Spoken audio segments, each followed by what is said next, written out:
let's do a review of the Topdon Rlink J2534.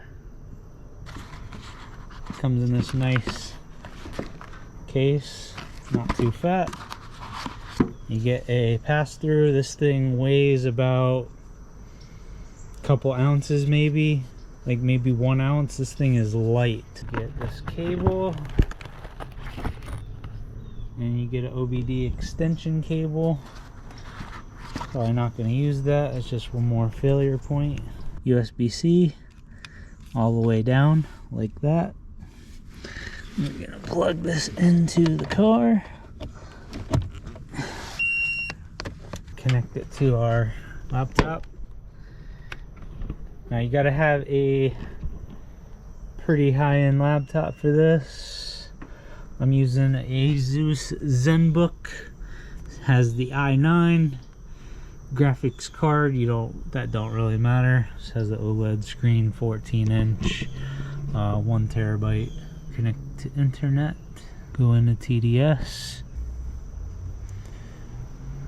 We're gonna open the Rlink. You have to download this from Topdon. And we already downloaded our drivers. We got the GM drivers. We got our voltage stabilizer hooked to the battery. That's why we're at 13.4.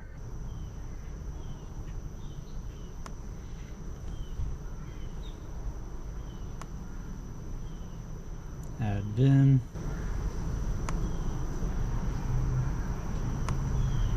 I'm going to turn off our VPN for now.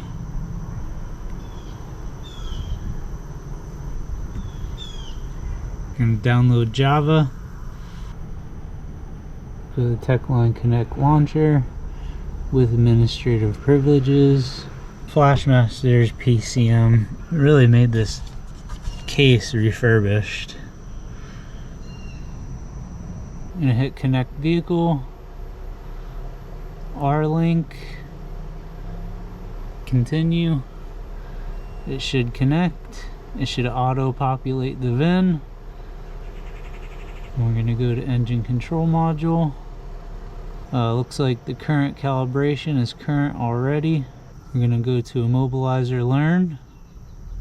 I want to do engine control module IMMO Learn. So usually there's two 12-minute key cycles with this. 10-minute Immobilizer completed successfully. Hit next. Please check it start. See if we need to update the body control module. So current is unrecognized calibration. We're gonna update it. The 21 and newer Cadillac Escalade, they want you to reprogram every single module. We're gonna do the setup. Oil life crankshaft. Clears. We're gonna wrap it up and take it for a test drive. Topdon Rlink J2534, reprogrammed this Camaro's ECM, BCM, and I was gonna do more, so it worked, and that's all that matters, right? So that's my review of the Topdon Rlink J2534. I give it a thumbs up.